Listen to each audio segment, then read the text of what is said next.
안녕하세요, 그냥요입니다. 자, 오늘은 중국 이야기를 해볼 건데 앞에 있는 수식어를 이렇게 붙여보면 어떨까 싶습니다.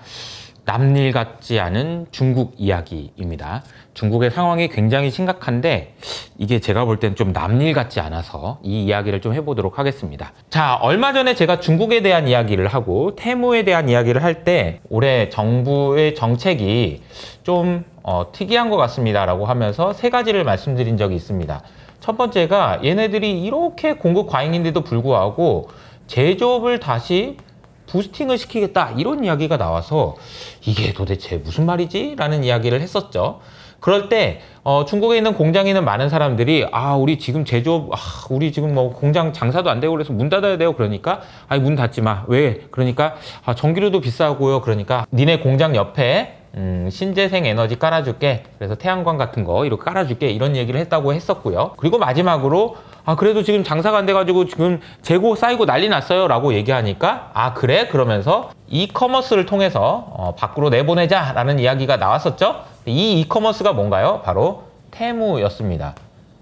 테무를 통해서 올 연초에 생각해 보시면 뭐 물건이 그냥 막 밖으로 엄청나게 그냥 쌓은 거 그냥 계속 나오고 막 이런 일들이 일어났다는 거죠. 그래서 이게 지금 중국 정부의 의도라면 이런 식으로 이제 진행이 될 줄 알았죠. 그런데 중국은 이미 어마어마한 공급 과잉이거든요. 이렇게 공급 과잉인 상황에서 이런 정책을 쓴다? 그러면 문제가 있습니다. 만약에 테무와 같은 이커머스를 통해서 해외로 물건을 그냥 막 보내버리면 우리나라에 있는 공장들이 망하겠죠. 유럽에 있는 공장이 망할 거고요. 그럼 오케이. 근데 만약에 이 공급 과잉을 해결하지 못하게 만드는 각국 정부들의 노력이 지금 나타나고 있다는 건데요. 대표적인 케이스가 이런 겁니다. 자, 미국에서 전기차, 중국에서 만든 전기차에 대한 관세를 100%로 올렸습니다. 이게 이제 관세를 100%다라고 하면은 하지 말란 얘기죠. 보내지 말란 얘기입니다. 막겠다는 얘기예요, 강력하게. 자, 어제는 캐나다도 나도 100% 이런 얘기들을 했었고요. 유럽에서는요, 대표적으로 테무와 같은 이커머스 회사들이 유럽으로 지금 물건을 보내는 것들, 그러니까 일종의 이제 관세를 부과하지 않고 꼼수를 쓰는 것들 요거 잡아내겠다라고 얘기했는데 이 얘기는 누가 봐도 이런 것들을 겨냥한 문지김이라고 보시면 되겠습니다. 즉 다시 말하면 중국 정부에서 시진핑이 이런 식으로 해가지고 중국에 남아도는 이런 물건들을 밖으로 내보내려고 했었는데 각국 정부에서도 그렇게 싼 거를 가져오면 우리나라에 있는 공장들을 문 닫아야 되니까 거부 이런 상황이었다라는 거죠. 이렇게 되면 이제 무슨 문제가 생길까요? 결론적으로는 디플레이션 압력이 생깁니다. 물건의 가격이 급격하게 빠진다는 거죠. 자, 창고 대방출 그래가지고 우리 문 닫습니다. 그냥 싸게 가져가세요 라고 했는데 안 가져가. 그럼 어떻게 해야 돼요? 물건 가격은 더 낮춰야 될 거 아닙니까? 그런 식으로 디플레이션 압력이 생기는데 그 말은 무슨 말이냐면요. 소비는 더 줄어든다라는 이야기가 되겠습니다. 왜냐면 여러분이 한번 중국에 산다고 생각해 보세요. 오늘보다 내일이 가격이 더 싸요. 그럼 뭐하러 삽니까? 한 달 후가 더 싸요. 그럼 뭐하러 오늘 사냐는 거죠. 그러면서 소비를 계속해서 이연시키고 지연시키다 보면 소비가 더 둔화되게 되면서 경제가 심각하게 안 좋아진다라는 건데 사실 이 이야기 어디서 많이 들어보지 않으셨나요? 일본의 잃어버린 30년 얘기할 때 딱 나왔던 이야기라고 보시면 되겠습니다. 이뿐만 아닙니다. 중국 정부에서는 청년 실업률이라는 걸 발표하는데요. 얼마 전에 청년 실업률이 이게 세상에 이게 20%였다라는 이야기가 나왔어요. 세상에 청년 실업률이 20%면 일하고 싶은 사람이 5명 있는데 그중에 1명은 일을 못한다라는 얘기 아닙니까? 엄청나게 높은 청년 실업률이죠. 이렇다 보니까 중국 정부에서 어떤 이야기를 했냐면요. 지금부터 청년 실업률 발표 안 합니다. 이렇게 해버렸습니다. 우리 청년 실업률 몰라 발표 안 해버려 이러면서 한동안 발표를 안 하다가 최근에 발표를 하기 시작했는데요. 14%에서부터 시작하더라고요. 근데 얼마 전에 지난달에 발표된 숫자를 보니까 이게 다시 17%까지 올라갔습니다. 다시 말하면 중국의 청년 실업률은요 진짜 심각한 상황이다라는 겁니다. 자, 이렇게 심각한 상황이라는 것을 또 중국의 채권 금리, 중국 국채 금리의 상황을 보면은 알 수 있는데요. 여러분들 미국 금리는 많이 보셨지만 중국의 채권 금리는 많이 안 보셨잖아요. 그래서 우리 한번 살펴보도록 할게요. 2018년 당시에 중국의 금리는 약 4% 정도 수준이었습니다. 이러던 것이 코로나 당시 이렇게 많이 내려가게 돼요. 그래서 금리가 2.5%까지 낮아지게 됩니다. 그랬다가 다시 조금 올라가는가 싶더니 최근에 더 낮아져서 요즘에는 중국의 10년물 금리가 2.2%까지 낮아진 상황입니다. 자, 그러면 이런 상황에 대비해서 미국의 상황도 한번 그려보도록 할게요. 미국은 2018년에 2.5% 수준이었어요. 그런데 코로나 때 어떻게 됐을까요? 와, 조금 오르가는가 싶더니 코로나 때 이렇게 떨어져가지고요. 이때 금리가 얼마였냐면요. 0.3%였습니다. 세상에 10년 동안 돈 빌리는데 0.3%만 이자를 내면 된다지 진짜 대단한 거 아니었을까요? 0.3%까지 내려갔다가 다시 올라가기 시작해서 얼마까지 올라갔냐면 5%까지 올랐다가 최근에는 경기 침체니 뭐니 해가지고 3.8%까지 낮아진 상황이다라는 거죠. 이게 중국이고 이게 미국입니다. 자, 이 그림을 통해서 여러분이 아셔야 되는 건 두 가지가 있는데요. 첫 번째로는 이 금리 차이입니다. 아, 중국에다가 돈 빌려주고 싶어요? 아니면 미국에다 돈 빌려주고 싶어요? 그래서 미국이 낫지 않나? 그래 미국이 갚겠지. 중국은 글쎄 뭔가 좀 찜찜하잖아요. 근데 중국에다 빌려주면은 금리를 2.2%밖에 안 줘요. 그러면은 뭐하러 중국에다 빌려줘? 이런 생각이 들지 않으세요? 그래서 사실은 이렇게 금리 차이가 많이 난다라는 것 자체가 좀 뭔가 이상한 그런 상황이라고 볼 수 있습니다. 그게 첫 번째고요. 두 번째로는요.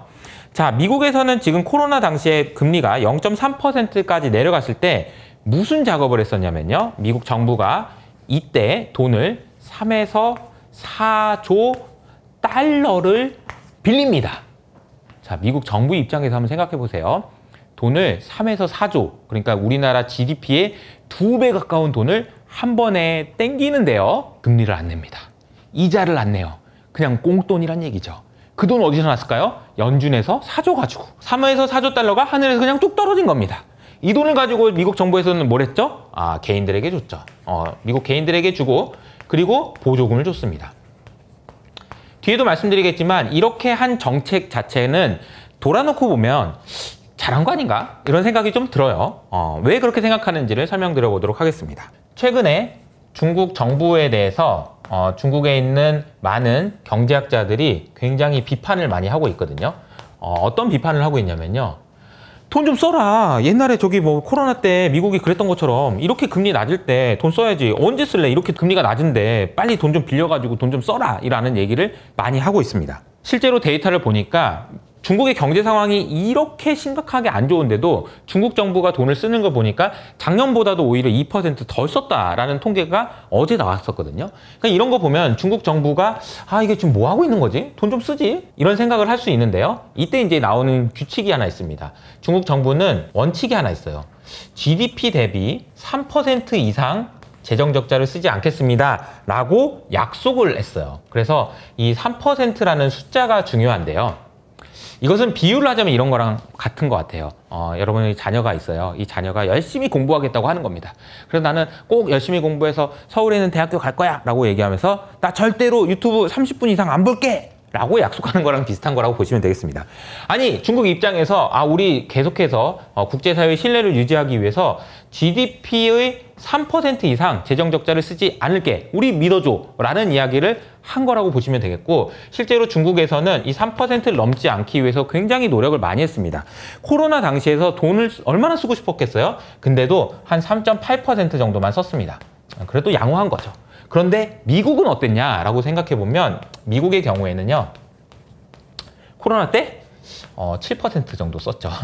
그리고 최근에도 6% 가까이 쓰고 있습니다. 미국은 지금 재정 적자를 어마어마하게 지금 쓰고 있다라는 거죠. 자, 그래서 중국의 전문가들은 이거 3% 하지 말고 그냥 됐고, 야 30분 말고 야 6% 가자. 돈 좀 빌려가지고 우리도 돈 좀 쓰자. 이런 얘기를 지금 하고 있는 상황이라고 보시면 되겠습니다. 이게 가능할 것인지 여부에 대한 설명을 하기 전에 제가 이제 우리나라 얘기를 잠깐 여기서 좀 해드려야 될 것 같은데요. 방금 전에 나온 소식입니다. 방금 전에 나온 따끈따끈한 소식인데요. 한국 정부가 내년도 예산을 해보니까요. 계산기를 두드려 본 거죠. 잠깐만. 내년에 돈이 이게 많이 들어가네 이거. 근데 세금은 좀 안 거칠 것 같고 이거 어떻게 하지? 그러면서 그럼 빌려야 되겠다. 그러면서 빌릴 계획을 세웠는데요. 국채 발행 계획이라고 하는 거죠. 돈을 빌리는 거야. 아, 국채 발행 얼마 해야 되지? 그러니까 딱 이렇게 써놨습니다. 자, 201조 원 정도 빌려야 될 것 같습니다. 라고 오늘 이제 발표를 했습니다. 근데 이 숫자가 이제 얼마나 기가 막힌 숫자인가 하면요. 참고로 올해 이제 우리나라 정부가 빌린 돈이 160조 원이거든요. 그러니까 올해는 160조 원 빌렸는데 내년에는 200조를 빌린다니까요. 아니 이게 40조, 25%를 더 빌린다는 얘기인데 이거 이래도 되는 건가 이런 생각이 들고요. 이렇다 보니까 시장에서는 각오는 하고 있었어요. 올해보단 더 많이 빌리겠지. 그래서 한 180조? 이렇게 생각했는데 200? 너무 심한데? 라고 하니까 오늘 시장에서 어떤 일이 벌어졌을까요? 정부에서 돈을 그렇게 많이 빌려? 그러면 이자라도 더 내라고 하면서 금리가 많이 오르는 현상들이 나타났습니다. 자, 만약에 중국의 상황도 똑같은데요. 중국에서 3%가 아니고 6% 돈 더 빌려가지고 우리도 돈 쓰자. 그래서 경기가 안 좋은 거 좀 막아보자 라고 한다면 어떤 일이 생길까요? 금리가 올라가는 일이 생기겠죠.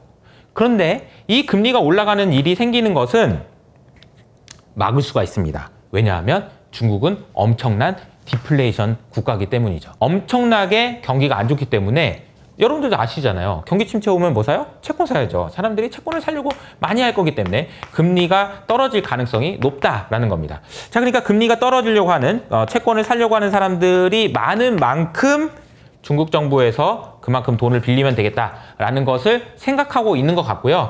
그래서 그런 건지 모르겠지만 얼마 전에 PBOC, 그러니까 중국의 중앙은행에서 설문조사를 한번 쫙 돌립니다.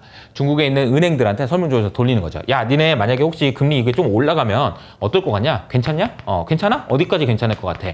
라고 시나리오 테스트를 했는데 이 테스트를 하는 것이 아마도 돈 더 빌리려고 그러는 거 아닌가 라는 생각이 든다는 거죠. 자, 그러면은 지금 미국과 중국을 비교해가지고 어떤 나라에 돈을 빌려주고 싶은지 여러분 한번 들어보세요. 2008년에는요. 미국 정부의 부채가 10조 달러였습니다. 많았네요. 근데 2020년 코로나 당시에 이 10조 달러였던 미국의 부채는 24조 달러까지 늘어납니다. 2배 넘게 올랐네요. 그때 당시에 중국의 부채가 10조 달러였어요. 딱 이때 수준이랑 비슷하다고 볼 수 있겠죠? 그리고 얼마 전에 체크를 해보니까 미국 정부의 부채는 무려 35조 달러까지 늘어났습니다. 그리고 중국은 아마 지금 16조 달러인데 아마 이런 일이 생긴다면 돈을 더 풀지 않을까라는 생각이 들고요. 결국은 그러면 이 질문에 대한 대답을 중국 정부도 해야 됩니다. 누가 돈 빌려주지? 라는 질문이죠. 그 질문에 대한 대답은 아마도 중국에도 미국에만 연준이 있냐? 미국에서만 돈 찍냐? 우리도 돈 찍을 수 있어. PBOC라는 중앙은행이 있거든. 여기서 찍자. 여기서 사야지 어떻게.